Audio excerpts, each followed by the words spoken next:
नमस्कार। श्री राधे कृष्ण ज्योतिष केंद्र में आप सभी का स्वागत है। मैं करुणा शर्मा। मैं आज आपको पितृपक्ष में किन नियमों का पालन करना चाहिए और क्या सावधानी बरतनी चाहिए, इन सब के बारे में छोटी छोटी जानकारी आपको दूंगी। इससे पहले आप सभी से निवेदन है कि अगर किसी ने मेरा YouTube चैनल सब्सक्राइब नहीं किया है तो कृपया करके सब्सक्राइब कीजिए, लाइक कीजिए और बेल आइकन बटन जरूर दबाइए। इस बार पितृपक्ष 2024 में कब शुरू हो रहे हैं? 17 सितंबर से पितृपक्ष शुरू हो रहे हैं। पितृपक्ष के इन दिनों को श्राद्ध पक्ष भी कहते हैं। मतलब इन 16 दिनों, ये पितृपक्ष जो है 16 दिन तक चलते हैं। अधिकतर सभी लोगों को ये बात मालूम होगी। ज्योतिष पंचांग के अनुसार हर साल श्राद्ध पक्ष शुक्ल पक्ष की पूर्णिमा से आरंभ होते हैं और आश्विन मास की अमावस्या तक चलते हैं, जो इस साल 17 सितंबर से शुरू होकर 2 अक्टूबर तक रहेंगे। ये कार्यकाल, ये अवधि 16 दिन तक चलेगी। मान्यता अनुसार हिंदू धर्म में इन 16 दिनों में हमारे पूर्वज, हमारे पितृ हमको धरती पर आशीर्वाद देने के लिए आते हैं। वैसे तो उनका आशीर्वाद हमेशा ही बना रहता है हमारे साथ, लेकिन ये 16 दिन श्राद्ध पक्ष के जो होते हैं, पितृपक्ष के, बहुत ही महत्वपूर्ण होते हैं। कहते हैं कि इन दिनों में अगर हम अपने पितरों के लिए तर्पण, दान, भोजन आदि का नियम करें, पालन करें, तो इससे उनकी आत्मा को शांति मिलती है और वो ये देखकर खुश होते हैं कि हमारे बच्चे हमारे लिए कितने समर्पित हैं। इन दिनों में हम अपने पूर्वजों के निमित्त श्राद्ध करते हैं। सरल भाषा में ये कह सकते हैं कि जिस तिथि को, मतलब जो तिथियां होती हैं हमारी, प्रतिपदा, द्वितीया, तृतीया, चतुर्दशी, ये जो सारी तिथियां होती हैं जो इन 16 दिन में पड़ेगी, जिस तिथि पर हमारे पूर्वज, मतलब हमारे जैसे किसी के माता पिता और दादा दादी और उनके भी दादा दादी, जो हमारे पितर होते हैं, इन्हीं को हम पितर बोलते हैं, पूर्वज बोलते हैं।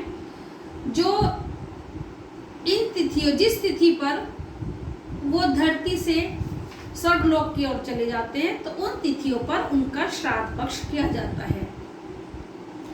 जिन व्यक्तियों को अपने पूर्वजों की, अपने पितरों की तिथि याद नहीं है, तो उनके लिए अमावस्या को श्राद्ध करना उचित रहता है।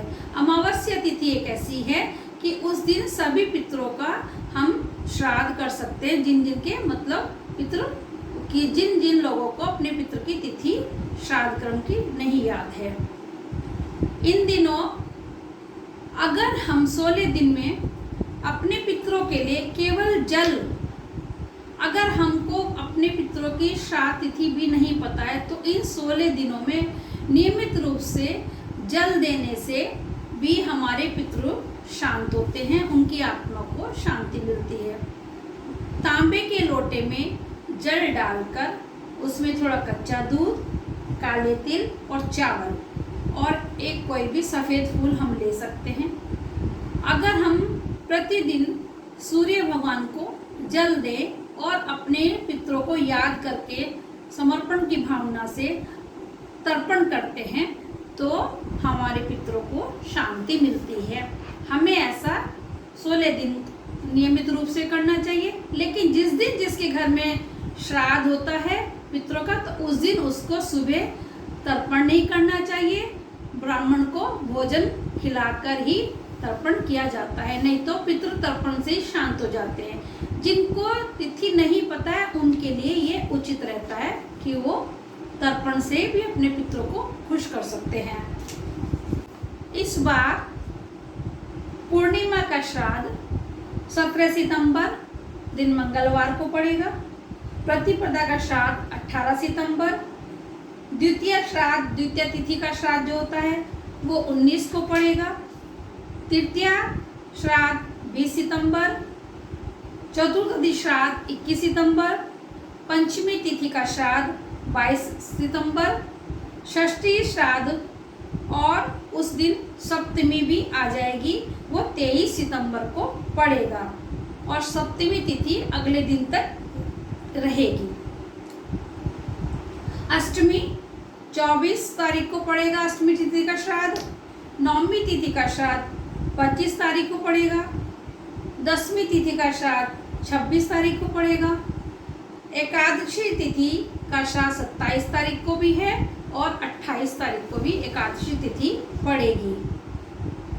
द्वादशी तिथि का श्राद्ध 29 सितंबर को है और त्रयोदशी तिथि का 30 को और चतुर्दशी श्राद्ध 1 तारीख को पड़ेगा और 2 अक्टूबर को अमावस्या तिथि होगी, जो साल की मतलब जो श्राद्ध पक्ष की विशेष तिथि कहलाई जाती है। उसी दिन भी हमको ब्राह्मणों को भोजन कराना चाहिए और दान दक्षिणा आदि देकर विदा करना चाहिए। इन दिनों में हमारे पूर्वज धरती पर आते हैं और हमको आशीर्वाद देते हैं। उनका नियमित रूप से 15 दिन तक 16 दिन तक अगर जो हमको याद करते हैं तो वो हमको आशीर्वाद देकर ही सर्वलोक को पुनः प्रस्थान करते हैं, ऐसा कहा जाता है। इन दिनों में हमको गाय, कुत्ते, कौवे को रोटी जरूर देनी चाहिए और उनकी सेवा करनी चाहिए।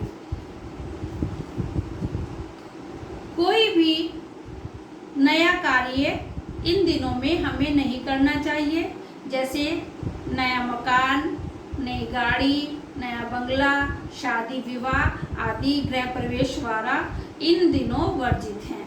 कोई भी शुभ कार्य हमें इन दिनों में नहीं करना चाहिए, कोई खरीदारी नहीं करनी चाहिए। सिर्फ 15-16 दिनों में हमें अपने पितरों को ही याद रखना चाहिए और शुद्धि अशुद्धि का भी विशेष ध्यान रखें। घर में लहसुन प्याज का प्रयोग नहीं करना चाहिए और जो लोग मांसाहारी हैं, शाकाहारी, उन दिनों हमको उनको मांसाहार का त्याग करना चाहिए। अगर हम इन सब बातों का ध्यान रखते हैं तो हमारे पितरों का आशीर्वाद हमारे ऊपर बना रहता है। जिन लोगों की कुंडली में पितृदोष होता है, इन दिनों पितृपक्ष में उनको विशेष ध्यान रखना चाहिए, उनको पूरा दान दक्षिणा देनी चाहिए। अगर किसी को ये रहता है कि आज हमारे पितृ का श्राद्ध है, किसी पितृ का श्राद्ध है, तो हम किसी गरीब को भोजन खिलाएं या कुछ दान दक्षिणा दें। आप गरीब की मदद कर सकते हैं, लेकिन ब्राह्मण को ही भोजन कराना चाहिए और सिर्फ गरीब को उस दिन शाम के समय या किसी भी समय हम उसको सेवा के रूप में, मदद के रूप में अपने पितरों के लिए कुछ कर सकते हैं। लेकिन भोजन जहाँ तक सुबह को कोशिश करें किसी पंडित या ब्राह्मण को ही भोजन कराना चाहिए। अगर नहीं मिलता है कोई पंडित ब्राह्मण तो गाय को भी भोजन दे सकते हैं। अगर इन सब बातों का हम ध्यान रखेंगे तो हमारे पितृपक्ष में हमारे पितरों का हमारे साथ हमेशा साथ बना रहता है और उनका आशीर्वाद हमारे ऊपर फलता फूलता है। इसके साथ ही मैं आज यह एपिसोड यही विराम करती हूँ। नमस्कार।